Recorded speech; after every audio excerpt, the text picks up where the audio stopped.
Sain Yoyo, Tasain Yoyo, yang artinya halo Rebahaners dimanapun kalian berada, bagaimana kabarnya? Kembali lagi bersama saya John, still in the house. Sebuah film berjudul The Killer's Game tahun 2024 akan menceritakan tentang seorang pembunuh bayarin terbaik di Eropa yang saking terbaiknya ia membayar pembunuh bayaran lain untuk memburunya. Nah, loh kok bisa gitu ya John? Ya sudah, daripada nasi di piring Anda keburu beei, langsung saja pasang handsfree, simetriskan pusat serbahan, kencangkan celana dalam, selamat menonton dan cekicrot.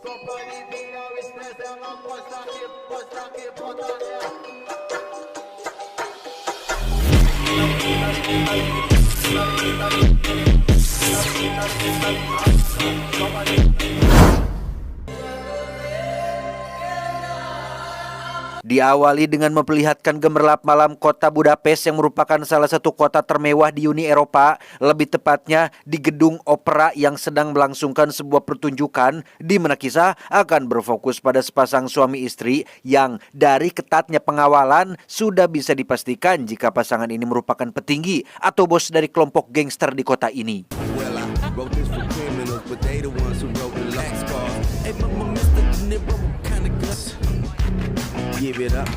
Dari kejauhan ada seorang pria tinggi besar bernama, kita panggil saja Yosef, dengan sangat fokus terus mengawasi setiap langkah dari kedua pasangan ini yang dengan perlahan meninggalkan keramaian tepat saat acara pertunjukan akan segera dimulai.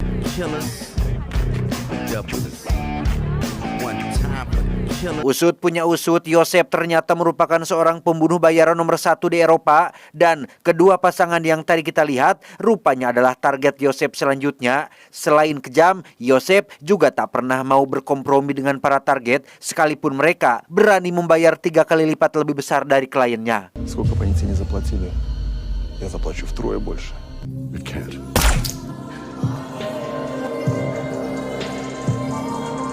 Dan ya, melihat ada bekas cipratan getih di wajah istri si bos, salah satu pengawal langsung melakukan penyisiran dan menemukan si bos yang sudah tak bernyawa, sehingga adu tembak dengan pihak keamanan opera pun tak terhindarkan lagi.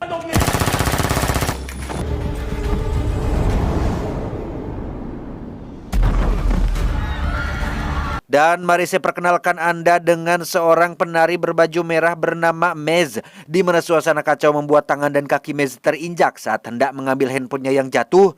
Beruntung Yosef yang telah berbaur dengan para penonton segera membawanya ke tempat aman. Namun saat sedang dalam pelarian, Yosef tiba-tiba merasa jika penyakit riat sirahnya kembali kambuh sehingga Hey, do you have water, please?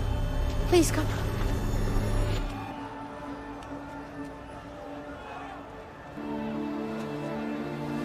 setibanya di rumah, Yosef langsung meminum obat pereda nyeri. Diketahui Yosef ini dulunya adalah seorang mantan sersan militer.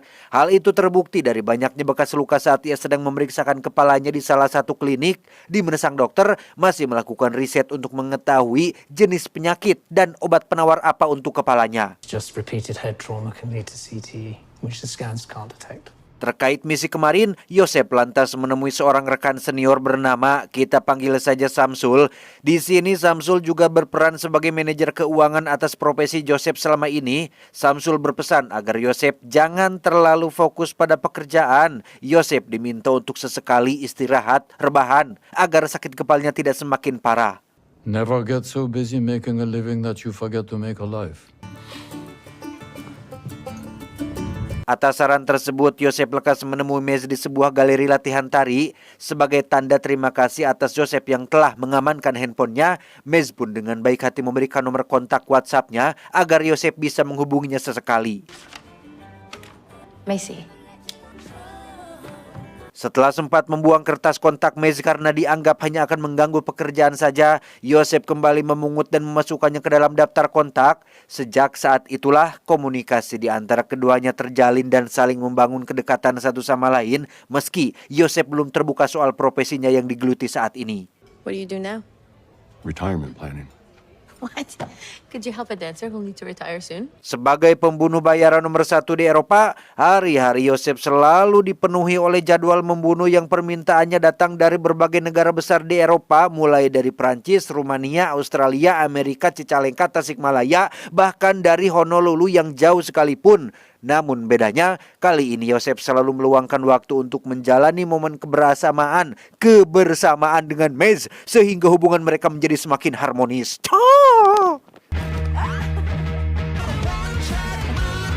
Alhasil, Joseph kembali mendatangi Samsul dan mengajukan diri untuk pensiun. Dengan kata lain, Joseph ingin agar Samsul membantu melanjutkan hubungannya ke jenjang yang lebih serius tanpa perlu memberitahu Maze dulu, yang pasti akan kecewa jika mengetahui pekerjaan Joseph selama ini. Are you serious about it? Yeah, serious enough to get out of the game before she finds out. So Maisie wants to have a birthday dinner for me, and I told her I'd invite friends.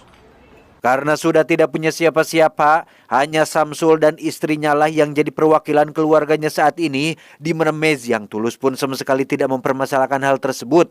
Hal itu terbukti dari bagaimana keluarga Maze menerima Joseph dengan sangat baik. Happy birthday, dear Joe. Happy birthday to you. Beberapa waktu berlalu, akhirnya tim dokter memvonis bahwa yang diderita Joseph saat ini adalah penyakit yang sangat serius, yaitu sebuah gangguan fungsi sistem motorik pada otak. Selain beresiko kematian, Joseph juga divonis hanya memiliki waktu sekitar 3 bulan lagi untuk bertahan hidup. Nyanyahuanan Gusti Allah. Bahkan Pak Dokter juga menegaskan bahwa penyakit ini masih belum ditemukan obatnya. So what am I looking at, like chemo, something like that? There is no cure. Malamnya, Joseph mulai membaca artikel tentang penyakit pada kepalanya yang setelah membaca dari beberapa sumber, diketahuilah bahwa saat ini Joseph menerima sebuah penyakit langka, yaitu CJS atau Creutzfeldt-Jakob Syndrome, alias kelainan pada otak yang menyebabkan demensia dan kerusakan otak secara progresif. Selain langka, penyakit ini juga memang belum ada obatnya, sehingga membuat Joseph benar-benar putus asa.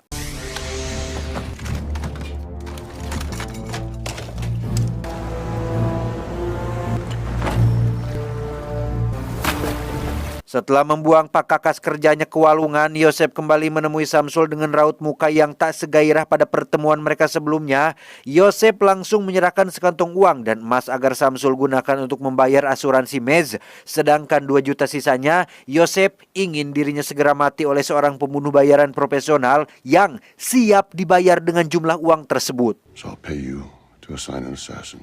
You choose who. No. Sebagai sahabat sekaligus mitra kerja yang baik, Samsul tentu menolak mentah-mentah permintaan tersebut, sehingga Joseph terpaksa mendatangi sebuah gedung mewah untuk menemui seorang bos wanita bernama Mariana yang dikenal sebagai agen pembunuh bayaran wanita paling sadis di dunia. I need a contract executed. Go talk to your rabbi. I did. He turned me down. Conflict of interest. Sudah jelas kedatangan Joseph kemari adalah untuk meminta bantuan Mariana. Joseph langsung menyerahkan uang $2 juta dan meminta Mariana untuk mengirim agen pembunuh terbaiknya. Bukan tanpa alasan, Joseph yang pada dasarnya adalah mesin pembunuh pun lebih memilih mati dengan cepat dalam pertarungan daripada mati perlahan oleh penyakit yang sudah jelas tidak ada obatnya. But they'll be the very best. Give me till 2400 hours.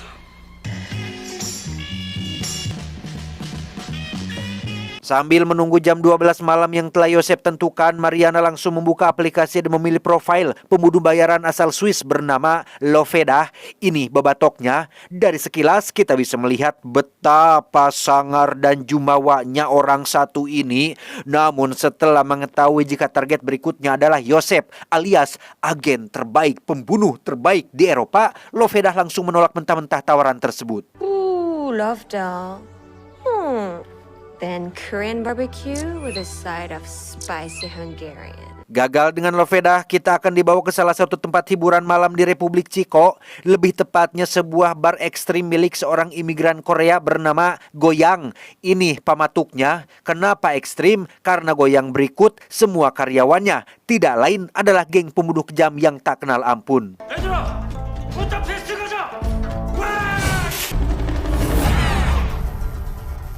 Selain Goyang dan pasukannya, kita juga akan diperkenalkan dengan dua pemotor bersaudara dari Hungaria, di mana sisi brutal terlihat jelas dari cara mereka saat mengeksekusi targetnya, yang begitu ada tawaran seharga $2 juta dari Mariana, mereka langsung ngegas sepeda motornya masing-masing dan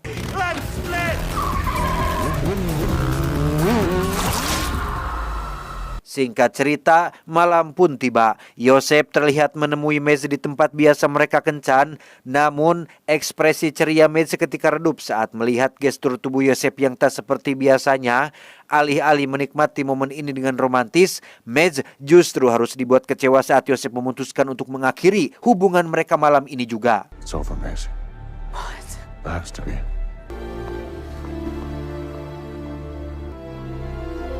Setibanya di rumah, tiba-tiba dokter menelepon dan menjelaskan tentang adanya kesalahan diagnosa yang Yosef jalani tempo hari. Setelah dilakukan analisa ulang, ternyata Yosef hanya mengalami riet sirah biasa. Namun karena nasi sudah jadi bubur dan waktu hampir jam 12 malam, Yosef mau tidak mau harus bersiap menghadapi para pembunuh bayaran yang notabene ia bayar sendiri untuk menghabisinya.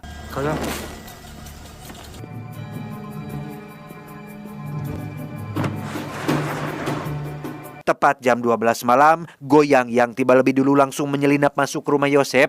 Sempat diperingatkan bahwa telah terjadi kesalahan dan kontraknya akan dibatalkan. Goyang justru menganggap itu hanya sebuah lelucon agar Yosef bisa kabur sehingga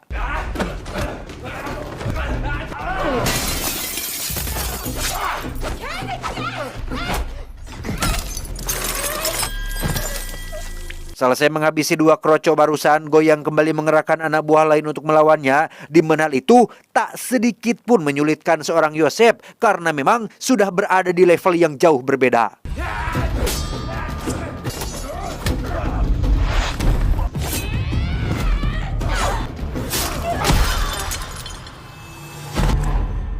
Tak hanya mereka saja, Goyang sendiri berhasil Yosef tumbangkan dengan sangat mudah, yang ketika si cewek masih hidup dan berusaha menikam Yosef dari belakang, tiba-tiba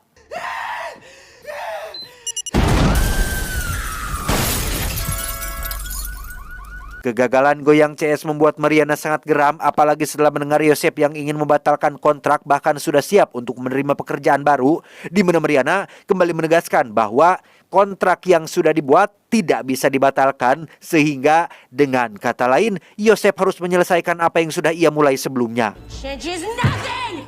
I'm sending this one out wide. I'm calling in every hit in Europe, you hear me? Bukan Yosef namanya jika harus mundur dalam urusan bunuh-membunuh. Ia langsung bersiap untuk menghadapi si pemotor yang sudah tiba di sana. Setelah menelpon Maze untuk segera mengamankan diri, Yosef lantas menghadapi kedua pemotor tersebut dan menghabisi mereka satu persatu tanpa mengalami kesulitan yang berarti.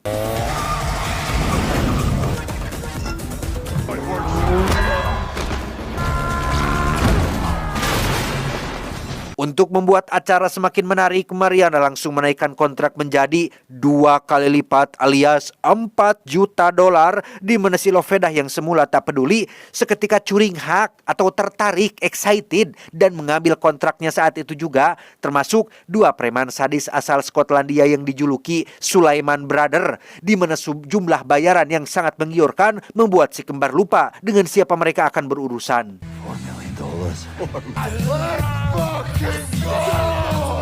Kembali ke Yosef yang tengah mengobati lukanya di rumah Samsul. Yosef menceritakan soal perubahan vonis dokter atas penyakit kepalanya. Sementara terkait masalah kontrak dengan Mariana, Yosef meminta bantuan Samsul agar membekalinya senjata. Namun karena Samsul sedang dalam persiapan pensiun dan semua senjata sudah dikembalikan pada atasannya, ia hanya memberikan beberapa gunel peledak untuk sekalian kapisek saja.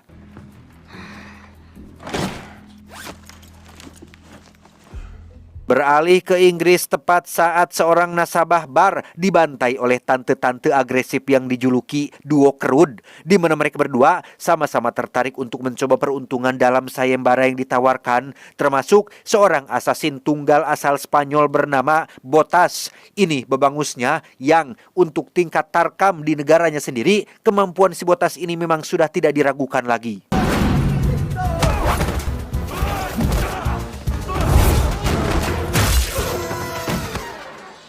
Tak lama, muncullah istri Samsul yang diam-diam memiliki skill terpendam titisan dari Maerot yang dengan hanya menggunakan satu teknik pijatan saja, penyakit riet sirah yang dialami Yosef langsung sembuh saat itu juga.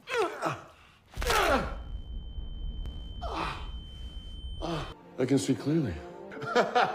My headache's gone! Di saat yang sama, Loveda sudah tiba di stasiun kereta dan langsung dijemput oleh keponakan Mariana. Sebelum menghabisi Yosef, Loveda diminta untuk menculik Maze terlebih dahulu dan akan menjadikannya sebagai jaminan kalau tidak ada yang bisa menghabisi Yosef. Hey now, baby girl. I'm an old friend of Joe Flood. Get in the car. Keesokan harinya, Mariana mendapat kabar dari sang asisten yang bernama Max tentang keberadaan Yosef di sebuah kastil tua, sehingga Mariana diminta untuk mengirim pasukannya ke sana. Dengan fakta bahwa yang mereka hadapi saat ini adalah seorang Yosef, Mariana pun meminta Max agar mengerahkan semua tentara bayarannya. Joe Flood may think he can hold off a few assassins, but he can't fight an army too. Beralih pada para pembunuh bayaran yang sedang dalam perjalanan dan langsung diarahkan menuju kastil yang dimaksud. Sementara untuk Yosef, ia terlihat baru sampai dan langsung mempersiapkan peledak di beberapa titik untuk menyambut para pembunuh yang sebentar lagi akan datang.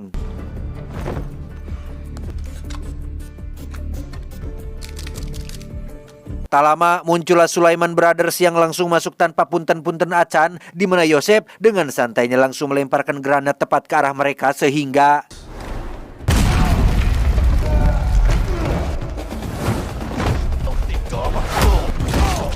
terjadilah pertarungan yang lumayan sengit di antara mereka, di mana Yosef sempat dibuat jatuh beberapa kali oleh kedua bersaudara ini, namun kompak saja tidak akan cukup, oh bos, karena ketika mereka lengah,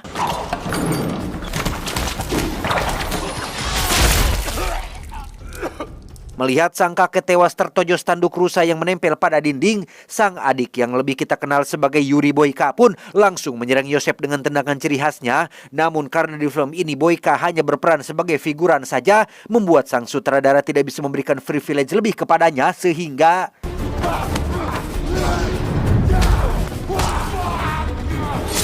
tepat saat Boyka sudah tewas, muncullah si duo kerud yang langsung menembak Yosef dengan membabi buta. Namun dengan jam terbang Yosef yang lebih lama, mereka dapat dilumpuhkan dengan sangat mudah. Yang baru saja selesai dengan mereka berdua, lagi-lagi Yosef kembali dikejutkan dengan kemunculan pembunuh lain, yaitu si Botas, sehingga duel antar pria sejati pun tak terelakkan lagi.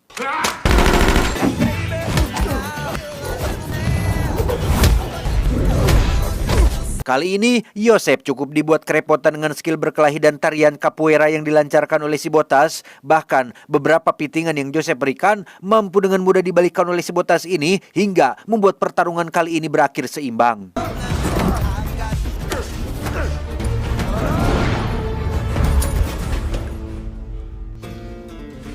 Selesai dengan tangan kosong, kini mereka menggunakan pedang sebagai media untuk bertarung, di mana kali ini Yosef berhasil menjatuhkan Botas dengan cukup mudah, yang ketika Botas berhasil mendapatkan senjata dan mulai menembak ke Yosef, tiba-tiba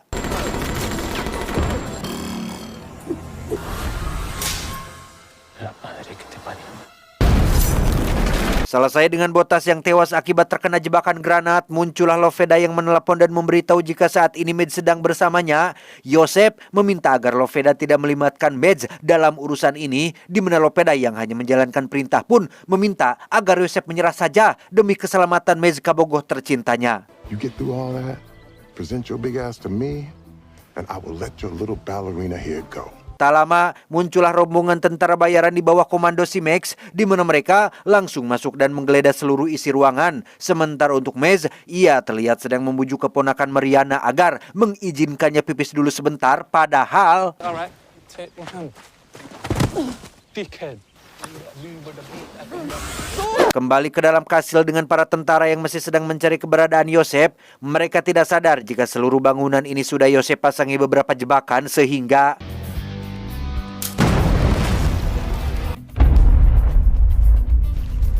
dan ya, suara keras ledakan yang ditimbulkan membuat Max dan pasukan langsung papetor menuju sumber suara, di mana Yosef berhasil merebut senjata dari sisa musuh yang berada di sana dan langsung membrutal menghabisi sisa pasukan yang masih tersisa.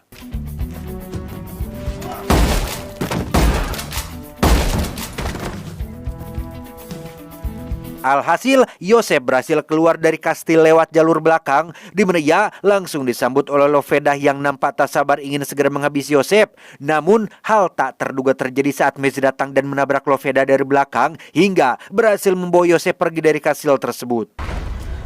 Get in the car!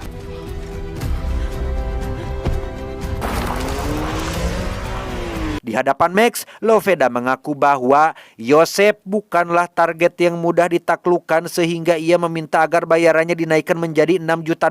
Sementara untuk Max, ia benar-benar kecewa dengan Yosef yang selama ini sudah membohonginya. Namun hal itu tak berlangsung lama setelah Max menemukan mobilnya karena mengalami pendarahan hebat setelah sebelumnya sempat tertembak oleh saudara si Mariana. You call one.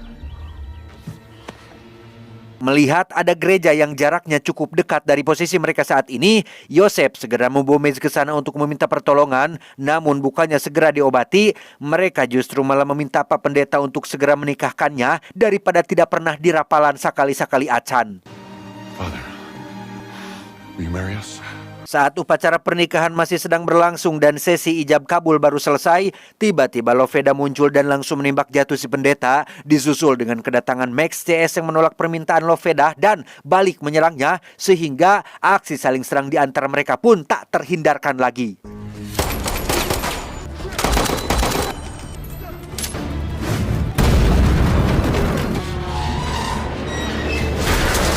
Naas bagi Loveda yang dibuat tak walakaya setelah tubuhnya tertimpa sebuah tangga baja. Beruntung, Max tak sempat menghabisinya karena lebih memilih untuk menghadapi Yosef yang tiba-tiba menyergapnya dari belakang. Akan tetapi, Walk away clean, or you go out on your... untuk pertama kalinya, Maze memegang senjata dan menghilangkan nyawa seseorang. Sempat ngahulang tarik karena tidak percaya, Yosef langsung menenangkan dan mengajaknya untuk segera pergi dan meninggalkan Loveda yang saat ini masih terjebak di reruntuhan. Really? Come on, man. Y'all don't leave me here. Dengan fakta bahwa saat ini Yosef akan berbalik memburunya, Mariana langsung berberengkas untuk menjauh dari kota ini. Namun pelariannya harus gagal setelah Samsul mencegatnya karena menurut Samsul melibatkan tentara bayaran dalam kontrak ini adalah sebuah pelanggaran kode etik dan itu sangat ilegal. Di mana hal itu memang disadari betul oleh si cecer Mariana ini. Don't hate the player. Hate the game. Terakhir, kita akan diperlihatkan dengan Yosef dan Maze yang melangsungkan pernikahan dengan Samsul sebagai walinya. Setelah semua ketegangan yang mereka berdua lalui sudah selesai, Yosef memutuskan untuk pensiun dari pekerjaan bunuh-membunuhnya dan akan fokus menjadi bapak-bapak konvensional seperti pada umumnya. He's retired. Tamat, ending yang sangat mengijab kabulkan. Cuau, cuau, cuau.